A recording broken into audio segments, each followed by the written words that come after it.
Hello students, a very good evening to all of you. I am Meghana and I'm here to explain today's current affairs. Okay, without wasting much of our time, let us get started with the first question for the day. The first question is, where will the headquarters of the International Finance Services Center Authority be located? You have four options. The right option is option B, Gandhinagar. The headquarters of the International Financial Services Center Authority will be located in Gandhinagar in Gujarat. The Government of India has established the International Financial Services Center Authority through a notification. So this will be regulating financial services and products like insurance contracts, deposit contracts and financial institution securities that are approved by the regulators like RBI, SEBI and IRDAI. Okay? So this is about the first question. Let's move to the second one. It's talking about what is the theme of the World Day for Safety and Health at Work 2020. You have four options. So it is talking about the theme. Okay? The right option is option D. Stop the pandemic, safety and health at work can save lives.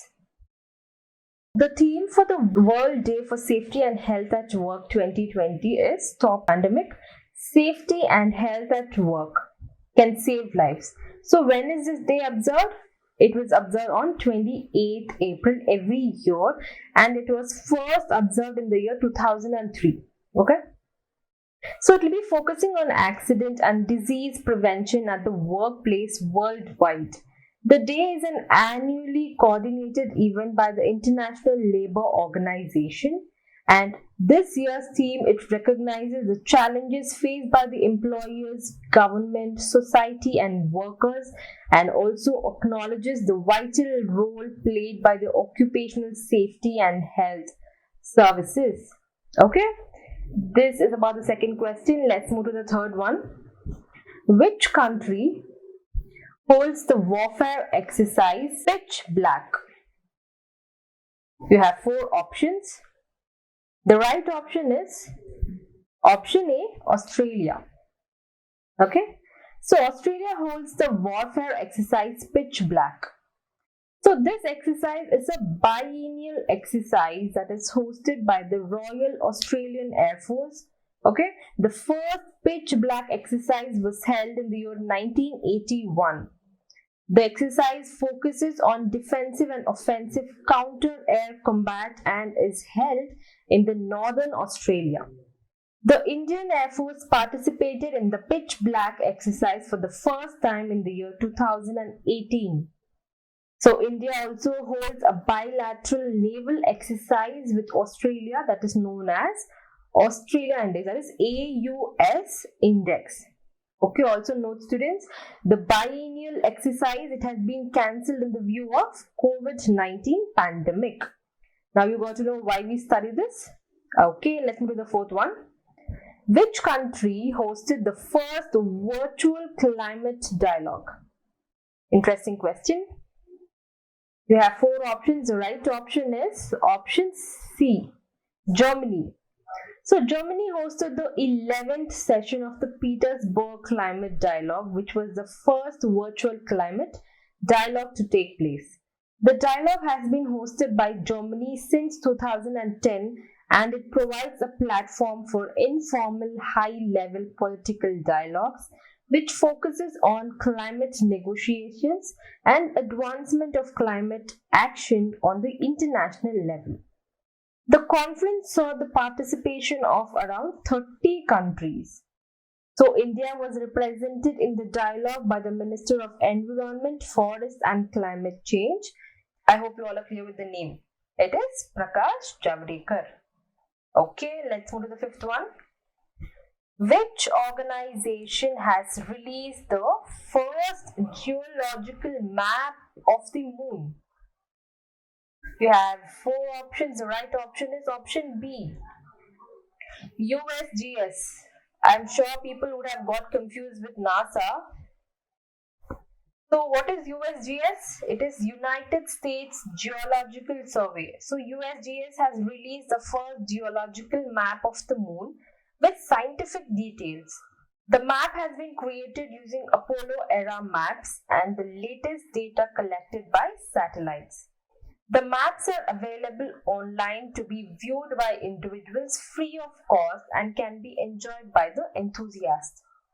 The colorful map will be helpful for NASA's future planning its missions to the moon, like the manned mission to the moon that is scheduled in 2024. So this map allows NASA scientists to decide which areas of the moon will be beneficial with regards to exploration. What an interesting question, isn't it, students? Okay, let's go to the sixth one. Which organization has developed Herbal decongestant spray to resolve difficulties in breathing? You have four options. The right option is option A, National Botanical Research Institute.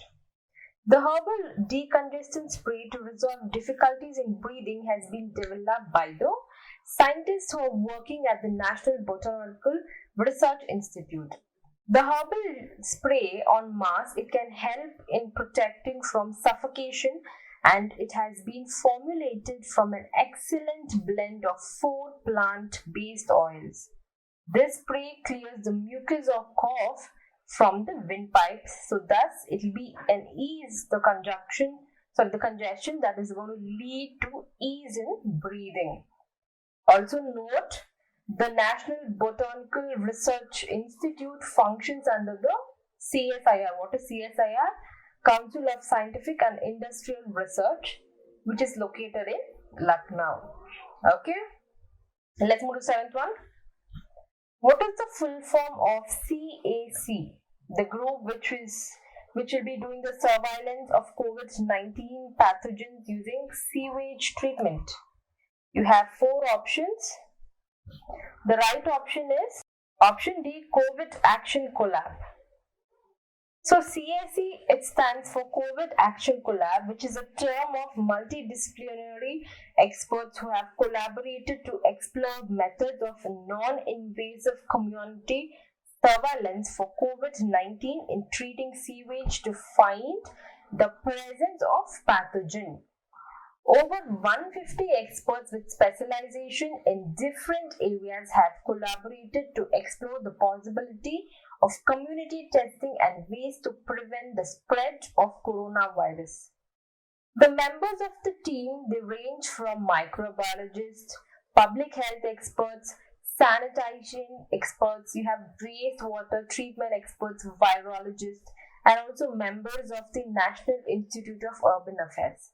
The procedure is being devised to identify whether an infected person is residing there, so based on which appropriate action can be taken. Okay, I hope you're clear. Let me move to the eighth one. The largest ozone hole was formed above. It was formed above which region?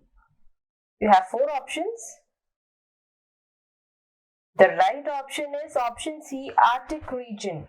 The largest ozone hole was formed over the Arctic in the North Pole. The ozone hole has closed it by itself. See this, what's happening to the environment around us.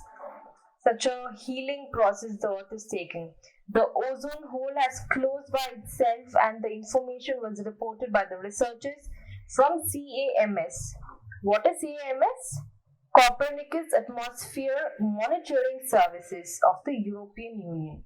The ozone hole over the Arctic first opened in late March when cold air was trapped over the North Pole due to the unusual wind condition for several weeks. The cold winds, mostly or popularly known as the polar vortex. I think even in the last year, people for preparing for exams, they are very clear with what is polar vortex because it was all there in the newspapers if you really read it. So the cold winds known as polar vortex, it formed a circular cage of cold air which resulted in the creation of high altitude clouds which got mixed with human made pollutants. like bromine and chlorine, and started destroying the nearby ozone gas, resulting into a hole in the atmosphere that is like thrice the size of Greenland. Okay, so also note the ozone layer is a layer in the atmosphere of the earth which is protecting the earth from harmful ultraviolet radiations of the sun and also other stars. Okay, I hope you're clear. Let me move to the ninth one. Which state government has launched the Jagananna Vidya Deevena scheme? You have four options. The right option is, you can make it just by the name it has. It is option C, Andhra Pradesh. Option C, Andhra Pradesh. The state government of Andhra Pradesh launched Jagananna Vidya Deevena scheme on 28th April. Okay? The scheme is a fee reimbursement scheme which will be benefiting around 14 lakh college students of the state. The fee reimbursement will be done in 4 installments in the account of the mother of the student from academic year 2020-2021. So an amount of rupees 4,000 crore has been released by the government for the scheme, and rupees 1,880 has been released to clear the pending dues. So 1,880 crores they have released to clear the pending dues. Okay, let's move to the 10th and the final question for the day. Who has been appointed as the American envoy to OECD? You have 4 options. The right option is option B, Manisha Singh. So what is OECD? It's Organization for Economic Cooperation and Development. Okay. The President of the United States has appointed Indian American Manisha Singh as the new envoy to the OECD. So Manisha Singh, earlier she served as the acting under the Secretary of Economic Growth, Energy and Environment, and currently holding the position of the Assistant Secretary of State for Economic and Business Affairs at the State Department. So also note students, so OECD is an intergovernmental organization which is headquartered in Paris, France. So this will be focusing more on economic progress and world trade. Okay. So it has 36 member countries. So I hope students, these are the 10 questions we have discussed today, and I really hope you all are clear with all the 10 questions we have discussed now. So tomorrow I'll be coming up with another set of MCQs for you. Until then, stay safe, stay at home, and stay tuned to OnlineTyari. This is Meghana signing off. Bye.